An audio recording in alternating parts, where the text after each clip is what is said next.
Salut, alors on se retrouve aujourd'hui dans une vidéo que en général vous appréciez beaucoup puisqu'il va s'agir des sorties livresques du mois de mars et je peux vous dire que le mois de mars va être très riche en sorties. On commence donc dès le 1er mars avec Ma vie de monstre par Anne Pouget, apparaître chez Scrineo. Je n'ai absolument pas entendu parler de ce livre et je ne connais absolument pas cet auteur, mais je dois quand même dire que le pitch m'a fait de l'œil.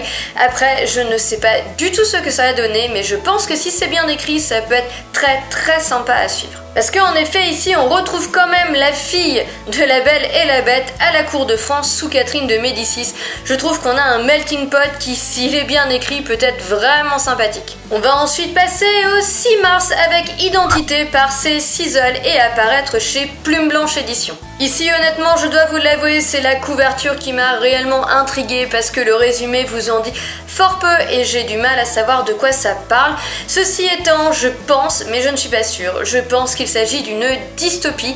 Dans tous les cas, je vais me pencher dessus pour essayer d'en savoir un peu plus. Si jamais certains d'entre vous ont un peu plus de renseignements sur ce livre, n'hésitez pas à me le dire en commentaire parce que je suis assez curieuse. On va ensuite passer au 7 mars où il n'y a pas moins de 3 sorties qui m'intéressent. La première étant Sleeping Beauties, écrit par Stephen King et son plus jeune fils Owen King. Il sera apparaître chez Albert Michel et j'ai vraiment hâte de découvrir ce que ça peut donner que de voir Stephen King écrire avec son plus jeune fils qui donc n'est pas Joe Hill bien évidemment. Même si j'ai moins aimé les tout derniers écrits de Stephen King, je reste une aficionado de ses premiers écrits, de Cimetière, de Shining, de Carrie, de Christine, de Bazar et compagnie. J'ai eu beaucoup plus de mal avec les autres à tel point que j'ai carrément abandonné Dr. Sleep.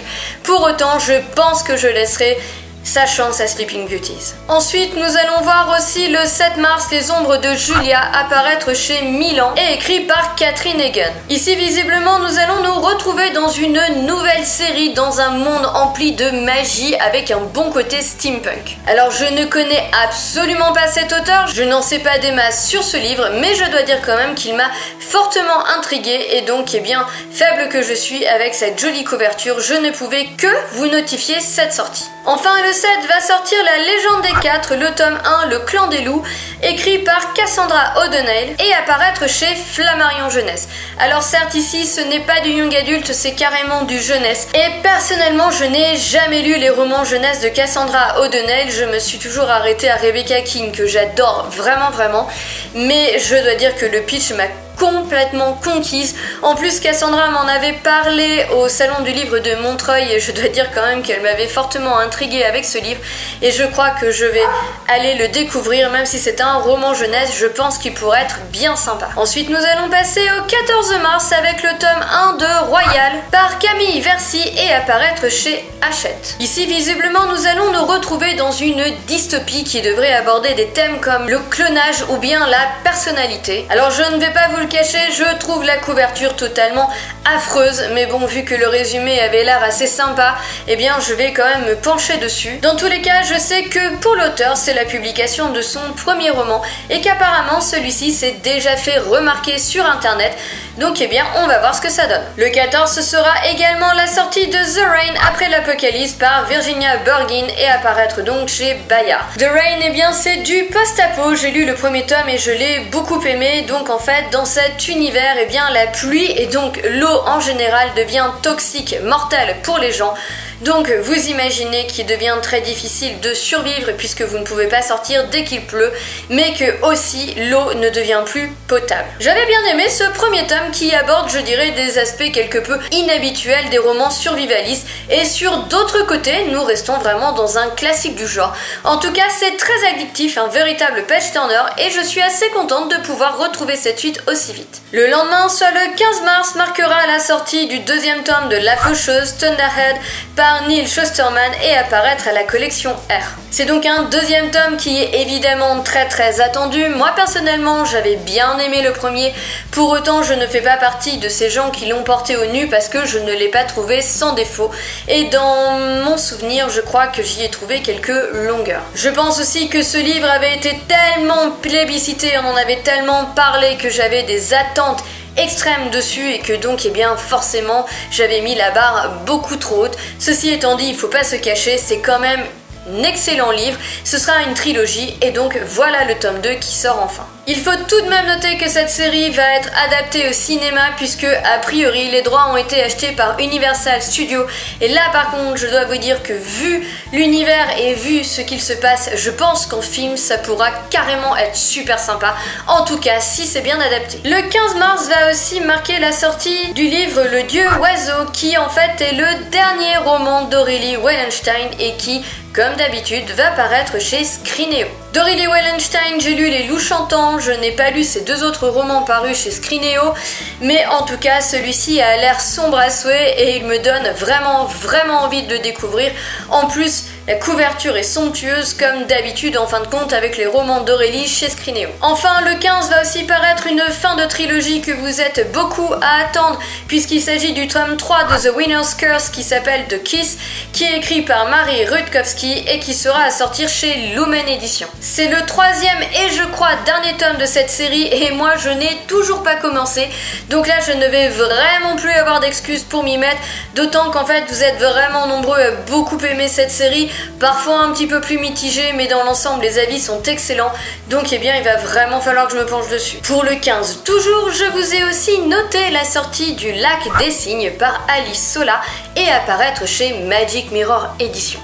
Donc comme vous devez sans doute le savoir maintenant, Magic Mirror a comme particularité d'éditer des réécritures de contes. Alors là en l'occurrence ce n'est pas vraiment un conte mais plutôt l'adaptation du ballet de Tchaïkovski, mais je dois dire que j'ai vraiment envie de voir ce que ça donne en roman. Nous allons ensuite passer au 21 mars avec Shadow House, le tome 3 sans issue par Dan Pawlowski et apparaître chez Hachette. C'est donc ici la troisième incursion dans cet univers de fantômes et de maisons hantées où nous allons retrouver Poppy et les autres qui croient peut-être s'en être sortis, mais qui a priori n'ont pas fini d'en baver. Certes ici il s'agit d'un roman de jeunesse, d'ailleurs Hachette le donne dès 10 ans, ceci étant dit je pense que s'il y a des âmes sensibles, 10 ans ça me paraît très jeune.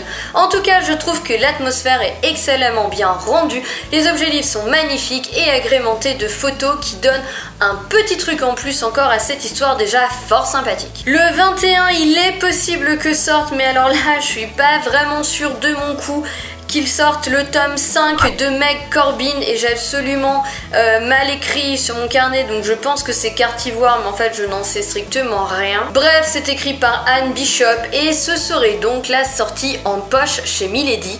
C'est une série que j'adore d'amour, une série de beat lit qui n'est pas comme les autres, qui sort vraiment du lot et si vous aimez la beat lit, je pense que sincèrement c'est une série à découvrir. Et nous allons enfin passer au 22 mars où honnêtement il y a encore au moins je crois 4 sorties qui m'intéressent. La première étant Mange tes morts par Jack Heath chez Super 8 Éditions. Alors honnêtement, le peu de romans que j'ai lus dans cette maison d'édition sont en général assez barrés et sincèrement celui-ci ne semble absolument pas faire exception à la règle. Oui, parce qu'ici quand même notre personnage principal semble être un génie psychopathe. À voir ce que ça donne, mais en tout cas moi l'idée du génie psychopathe, je dois vous avouer que ça m'attire grandement. Je suis donc fortement intriguée par ce roman. Toujours le 22, un livre qui a l'air aussi topissime, il s'agit de Possession par Paul Tremblay, apparaître chez Sonatine. Ici, nous avons une possession et un exorciste payé par une chaîne télé. Sauf que apparemment tout ne va pas se passer aussi bien et on va finir par se demander pourquoi on n'a plus de nouvelles. Possession n'est pas le premier roman de l'auteur, par contre il est le premier roman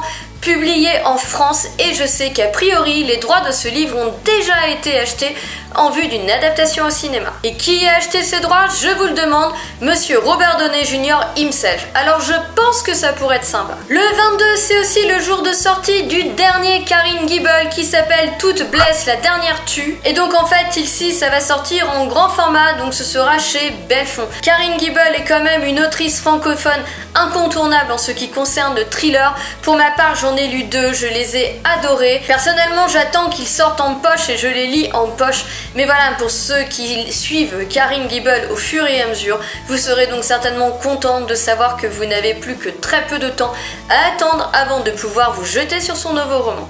Avant-dernière sortie de cette vidéo et toujours le 22, il s'agit de La part du monstre par M.R. Carey et apparaître chez La Talente Édition. En fait ici il s'agit de l'auteur du livre Celle qui a tous les dons et si j'ai bien compris cela se passe dans le même univers et d'ailleurs je crois bien qu'il précède le roman Celle qui a tous les dons.